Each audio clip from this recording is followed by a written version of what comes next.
여기 이제 제목이 뭐냐면 미나리 프록토 올리고당 발효액이 간암 세포 증식을 얼마만큼 억제하는가, 이걸 본 논문이거든요.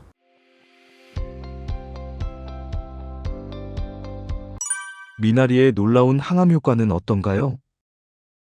예, 우리 이제 미나리는 아마 일반인들이 제일 이제 많이 알 때는 해독 작용을 먼저 생각을 할 거예요. 그리고 어떻게 간에 좋다, 이제 이런 생각을 많이 하죠. 간 해독 작용이 미나리의 가장 큰 거예요. 그 중에서도 2단계 해독. 우리가 2단계 해독이면 대개 이제 글루타치온이라든지 이런 게 역할을 하는데, 여기에 이제 테르페노이드라는 성분이 있어가지고 해독 작용을 하거든요. 근데 이제 하나 생각한 게, 우리가 예전에 보면 엉겅퀴, 그다음에 민들레, 미나리는 실리마린이라는 성분이 많이 들어있다는데, 실제 미나리 속에는 실리마린은 그렇게 많이 없어요. 그 대신 이제 쿠마린 성분이 있어가지고 해독 작용도 하고 염증을 억제하는 그런 작용도 하고요. 그 미나리가 가지고 있는 이제 클로로필, 엽록체, 이 부분 때문에 이제 P53이라는 유전자를 억제할 수 있는 이런 효과들을 가지고 있습니다. 미나리 항암 효과를 입증한 논문이나 동물 실험이 있나요? 이 부분은 우리 한국에서 이제 발표된 논문인데, 2011년도에 한국식품과학학회지에 발표된 논문이거든요. 여기 이제 제목이 뭐냐면 미나리 프록토 올리고당 발효액이 간암 세포 증식을 얼마만큼 억제하는가, 이걸 본 논문이거든요. 그래서 이제 간암 세포를 가지고 이제 효과를 본 건데, 여기에서 이제 이 밀리리터는 한 1mg에 아주 농도를 높여가지고 줬을 경우에 세포의 생존율을, 그냥 암세포 생존율이에요, 20% 정도를 떨치더라. 그러니까 20% 정도의 암을 억제해 줄 수 있는 효과를 갖더라고, 이게 발표된 게 있어요. 그래서 미나리도 좋은 항암 음식이라는 걸 알려주는 그런 논문이 되겠습니다. 미나리 어떻게 먹어야 항암 효과 극대화될까요? 미나리는 우리가 그냥 생으로 먹기도 하고, 미나리는 어때요? 살짝 데쳐서 오래 하지 않잖아요. 우리가 그 요리를 하더라도 미나리를 넣을 때는 미나리를 언제 넣어요? 제일 마지막에 넣잖아요. 살짝만 데치기 위해서, 끓고 난 후에. 그랬듯이 너무 오래 끓이면 안 되고 살짝 데치는 식으로 해서 먹는 게 좋겠고, 그래서 보통 한 70에서 80도에서 한 30초에서 1분간 정도 끓인 후에 먹는 게 가장 좋은 걸로 되어 있어요.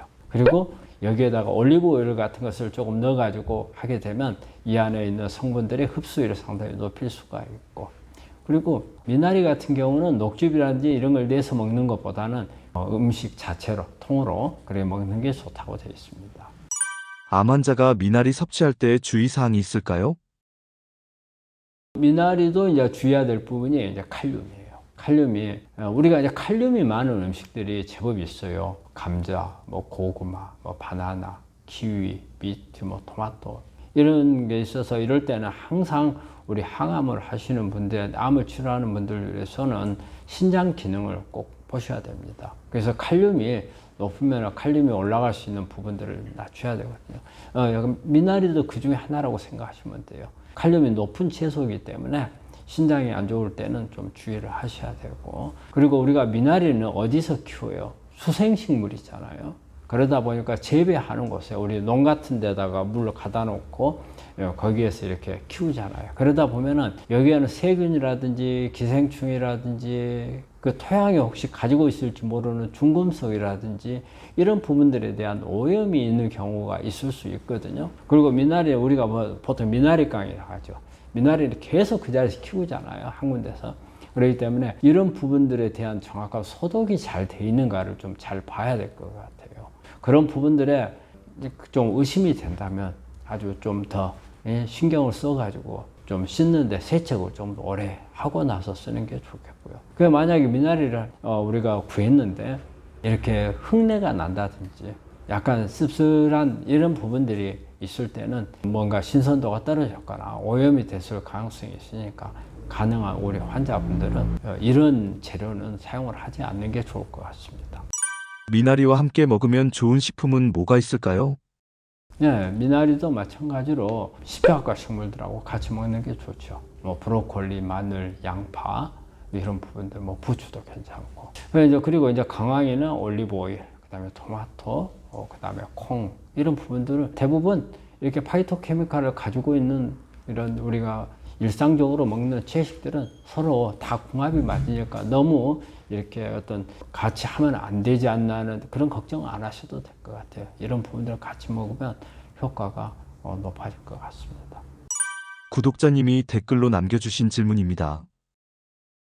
포도당 때문에 그런다면 모든 과일은 먹으면 안 되겠네요. 과일 속에 들어있는 과즙은 포도당이 다 있는 거 아니에요. 과일 속에 있는 과즙은요, 대부분 다 과당입니다. 근데 보통 이제 과당이 한 절반 정도 있어요. 한 50%. 그리고 이제 포도당이 한 30, 40% 정도 있어요. 그리고 이제 그 위에 다른 것들이 있는데, 그러면 이제 이게 제일 중요한 게 뭐냐면, 과당이 포도당으로 바뀌어서 암세포가 에너지를 만드는 데 이용을 할 거냐 말 거냐예요. 첫 번째 부분이. 과당이 포도당으로 넘어갑니다. 넘어가긴 하지만 한참 있다가 넘어가요. 포도당은 금방 갖다 쓰잖아요. 과당은 여러 가지 과정을 거쳐야 포도당을 넘어갈 수가 있어요. 그래서 보통 과당이 절반 정도로 밖에는 포도당으로 안 넘어가요.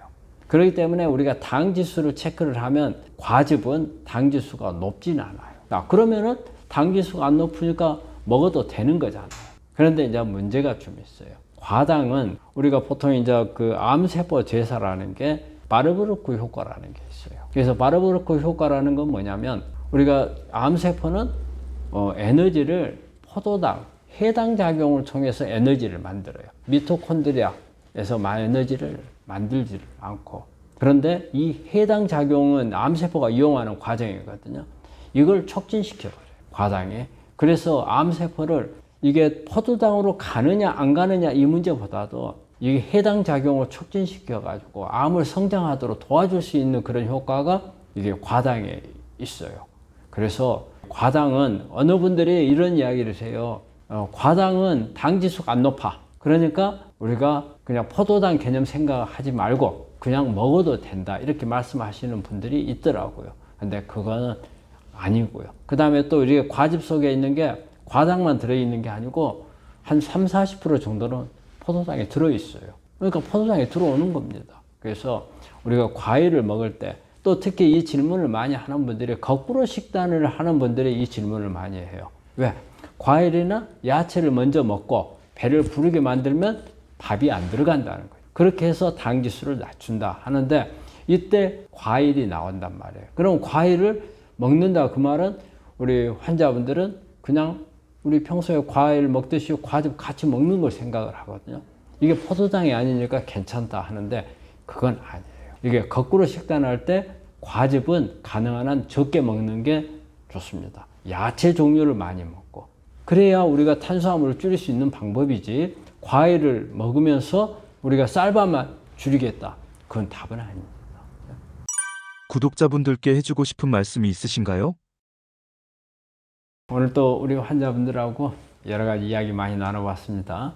가능한 한 환자분들한테도 도움이 될 수 있도록 하는 그런 주제를 정해가지고 저희가 하고 있거든요. 이번에도 그런 부분들이 상당히 있습니다. 그래서 우리 환자분들이 여기에 적극적으로 참석하셔가지고 좋은 정보를 얻어 가셨으면 저희로서도 좋겠습니다. 오늘 또 감사합니다.